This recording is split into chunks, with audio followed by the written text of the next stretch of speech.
No vídeo de hoje a gente vai ver mais um dos casos bizarros da ufologia brasileira, contando a história de Antônio Alves Ferreira, um rapaz que foi supostamente abduzido mais de 11 vezes, família. Vocês estão preparados para ver isso daí? Então não se inscreve, se esquecer e vem comigo, porque eu sou o Thiago Tadeu e sejam bem-vindos ao Mundo Inverso. O caso de hoje ocorreu há mais ou menos uns 40 anos atrás, quando um jovem chamado Antônio Alves Ferreira, que mora em São Luís, no Maranhão, se tornou o protagonista de um dos eventos ufológicos mais importantes e que foi registrado também de forma nacional, viu? O que faz o seu caso único é a magnitude das suas informações, ou seja, a gente já sabe que não é um caso brando, né? É um caso bem rico, podemos dizer assim. Segundo Antônio Alves Ferreira, ao longo da sua vida, ele teria sido supostamente abduzido não uma, não duas e nem três, mas 11 vezes ao todo por seres alienígenas que viriam de um planeta chamado Proto. De acordo com ele, os eventos tiveram início em 4 de janeiro de 1975, quando Antônio tinha apenas 16 anos de idade. E naquela época ele era semi-analfabeto, de família humilde, morando ali de favores num casebre localizado no quintal de um colégio.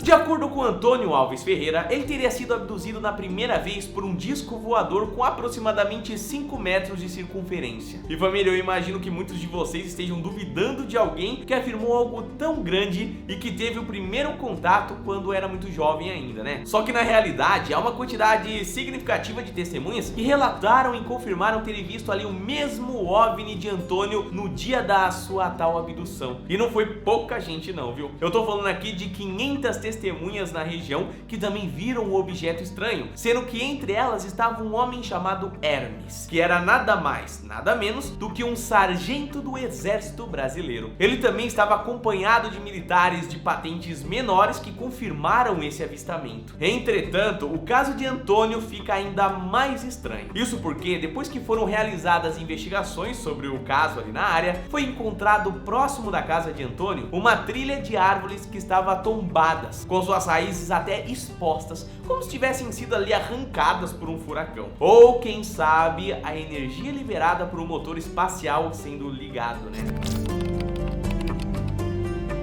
De acordo com as testemunhas que fizeram parte do evento ufológico do dia 4 de janeiro de 1975, a cidade foi tomada por luzes misteriosas que estavam sobrevoando a região, assustando os moradores, que inclusive chamaram a polícia local. Porém, como os policiais não tinham muito o que fazer a respeito das luzes, eles decidiram que a melhor ação seria registrar todo o ocorrido da melhor forma possível, para que a gente possa tentar entender depois, né? Foi nessa que eles encontraram os danos na casa de Antônio, assim como diversas outras casas que estavam com telhados chamuscados, telhas que foram removidas durante a noite mesmo sem ter ventos fortes ou um evento natural ocorrido naquele momento. Por conta da cobertura que estava sendo dada pelos policiais, não demorou para que o evento fosse transmitido pela emissora de rádio e anunciado nos jornais locais, que por sua vez contribuíram para que a notícia do caso chegasse para todo o Brasil.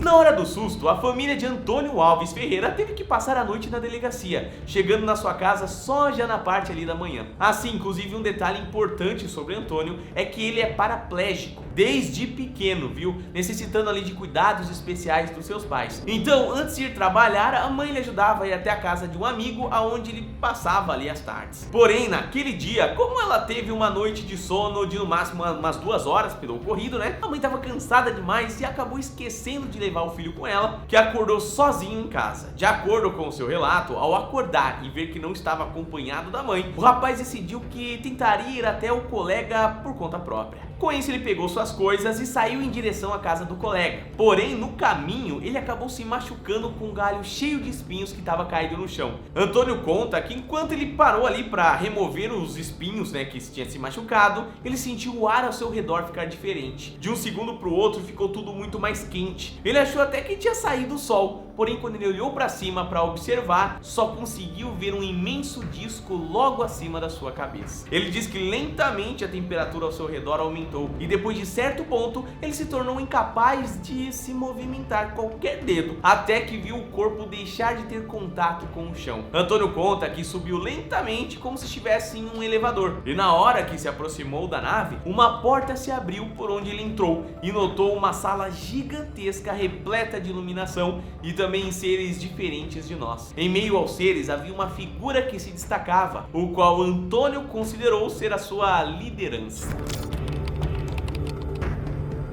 De acordo com o rapaz, o líder desse grupo de seres extraterrestres teria tentado se comunicar com ele, algo que fez inicialmente em sua linguagem de origem. Ou seja, o garoto não entendeu nada, né? A única coisa que ele diz ter notado foi um olhar de frustração no alienígena ao se dar conta de que não estava sendo compreendido. Até que ele fechou a mão e bateu contra o peito levemente, o que fez um círculo aparecer e depois disso a sua comunicação pôde ser compreendida. Mas, meus queridos, Antônio diz que ele ainda estava falando na sua língua nativa, porém agora era como se ele entendesse o que estava dizendo, mesmo que nada fizesse sentido para ele. Depois que isso aconteceu, a conversa entre os dois teve continuidade, onde a liderança lhe fez algumas perguntas.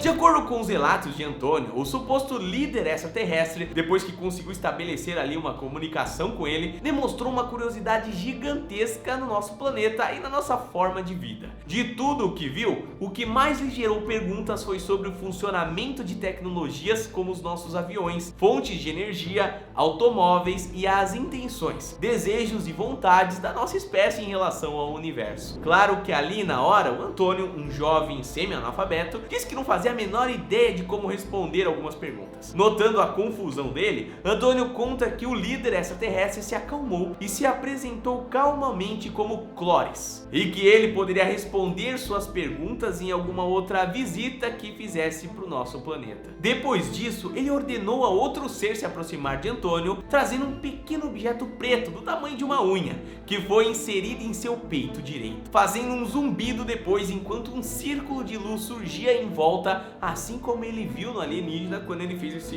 movimento assim, né? Bom, aliás, enquanto eu fazia a pesquisa pro caso desse vídeo, eu cheguei nessa parte e eu me dei conta de que a tecnologia descrita por Antônio se assemelha muito a uma versão bem avançada do que seriam os dispositivos de celular, isso integrados diretamente no nosso corpo, né? Só que, família, lembre-se que esse caso ocorreu em 1975, 4 anos antes do lançamento do primeiro dispositivo celular, que foi só em 1979. Ou seja, Antônio descreveu uma tecnologia que era um avanço de uma que a gente nem tinha inventado ainda. E ele notou isso tudo sendo semi-analfabeto, né? Bom, depois desse dia, Antônio conta que foi deixado de volta em sua casa, onde com o tempo passou a receber mais visitas dos seus companheiros de outro mundo, chegando até mesmo a ele visitar ele no seu planeta, Proto. De acordo com o rapaz, ele teve diversos momentos interessantes com seus companheiros intergalácticos, que lhes trouxeram vários presentes, como também lhes apresentaram várias coisas. Segundo Antônio, foram ao todo 11 encontros, e eu inclusive vou listar alguns deles aqui pra vocês, porque são incríveis, com muitos detalhes, viu? Segundo Antônio, seus pais e alguns vizinhos também, o menino havia ganhado vários presentes dos seus colegas de outro mundo em troca de objetos aqui da Terra, os quais eu imagino que esses outros seres utilizavam ali para fazer uma engenharia reversa e produzir versões da nossa tecnologia, quem sabe? Bom, ele chegou a receber bastante coisa, viu? Porém foi forçado a devolver tudo depois que os seres lhe deram uma arma desintegradora. Você não ouviu errado? Bom, ao demonstrar para os seus colegas e familiares, eles por sua vez contaram para os seus pais. Todos ali imaginaram que na realidade ele estava cometendo atos demoníacos, já que por serem muito religiosos ali na região, eles não pensavam muito em seres extraterrestres, né? Antônio conta que certo dia ele foi convidado para ir ao planeta Protu. Porém, ele disse que seus pais sentiriam a sua falta caso ele saísse por muito tempo. Foi quando os seres lhe apresentaram uma máquina de clonagem temporária, que eles utilizavam ali para diversas tarefas. Entretanto, por questões éticas, a consciência desse clone é bem mais limitada do que a dos seres que são originais, né? Assim, ao chegar na sua casa, Antônio disse que conseguiu ver ali pelas brechas da janela e tudo mais, o clone sentando na cozinha e tudo mais. Ele conta que seu pai observava a cena, mas não reconhecia que estava olhando para uma cópia do próprio filho. Porém, quando ele carrega no colo, diz para a esposa em voz alta que o filho parece muito mais pesado do que no dia anterior. Bom, no entanto, não foi o suficiente para que o pai desconfiasse de que aquilo no seu colo não era o seu filho de verdade, né? Depois que o clone assumiu seu lugar, Antônio teria partido com seus colegas extraterrestres para o planeta deles em uma viagem que durou cerca de 3 dias. Quando chegou em Protu, o jovem notou que o planeta era muito parecido com o nosso, apesar de que as plantas e animais tinham formatos e cores completamente diferentes do que a gente é habituado. Lá ele conheceu uma espécie chamada Atitolilai, que seria uma versão deles dos nossos cães e gatos, mais ou menos. Só que, meus queridos, o clone deixado para trás não durou por muito tempo. Digo, você consegue enganar os pais por 1 ou 2 dias, mas era questão de tempo até eles perceberem que aquilo não era o filho deles. Primeiro a mãe notou que uma cicatriz dele tinha desaparecido. Já o pai percebeu que o garoto estava quieto demais e que tinha passado mais do que um dia ali sem beber água, comer ou sequer pedir para ir ao banheiro. Quando retornou da viagem no 3º dia, Antônio se deu conta do incômodo dos seus pais, mas acabou só contando mesmo do evento com a abdução meses depois do ocorrido, por medo deles ficarem assustados.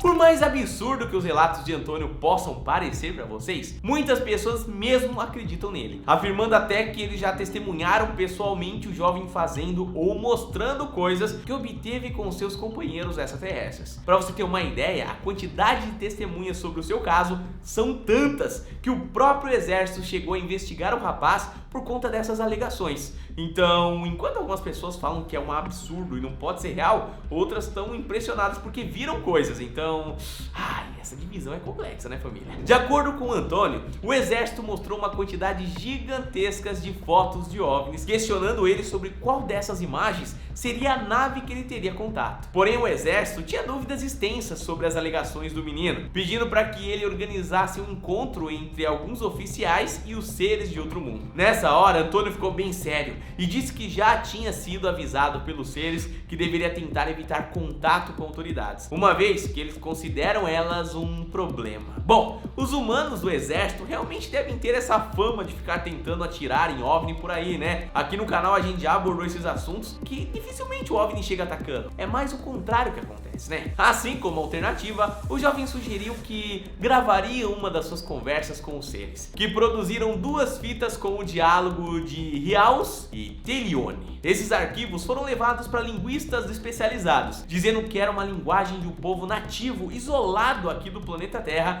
que precisava ser traduzida. Ou seja, a galera não sabia o que era de fato. Bom, na hora de fazer esse teste cego, os linguistas rapidamente notaram que a linguagem que estava usando não tinha nenhuma equivalência com qualquer outra do planeta, fazendo com que seja praticamente impossível fazer uma tradução perfeita, né? Porém, apesar de serem extremamente diferentes de qualquer coisa que já viram, os linguistas que investigaram a conversa alegaram que dá para notar que há um sistema linguístico por detrás dessa fala ali, um diálogo acontecendo, confirmando com toda certeza de que são 2 seres falando uma língua única do que 2 pessoas falando palavras aleatórias, sabe? Tipo você e o outro também. Então não era isso, era realmente um diálogo acontecendo. Pode realmente ser que Antônio esteja falando a verdade, até porque ele nunca foi atrás da fama ou de produzir coisas diretamente sobre o caso, demonstrando que ele não tinha interesse nenhum de estar nos holofotes, família. Uma atitude que só quem tem muita confiança no que diz faria, não é mesmo? Bom, meus queridos, esse vídeo vai ficando por aqui. Eu tentei destrinchar totalmente esse caso, que é um dos mais emblemáticos da ufologia. Eu quero saber a sua opinião sobre ele. E não esquece, tá bom? Deixa o seu like, o seu comentário e a gente se vê no próximo vídeo ou em alguma abdução por aí. Um abraço, fica bem e até a próxima. Valeu!